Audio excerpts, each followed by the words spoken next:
introducing our three kids. These are the children of God. Batu,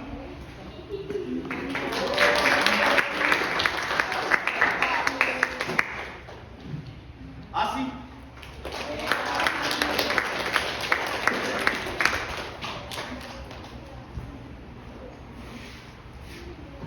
and Souvenir.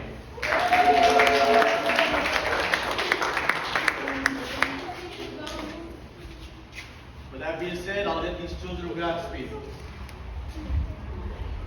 Ole apai mato toloto. Today we'll be reading from the book of Proverbs, verses 1 through 6.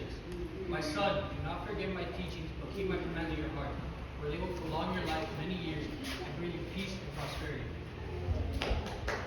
Let love and faithfulness never leave you. Bind them around your neck. Write them on the tablet of your heart. Then you will win love, loyal, and a good name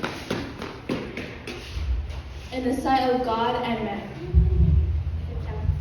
Trust in the Lord with all your heart and lean not on your own understanding.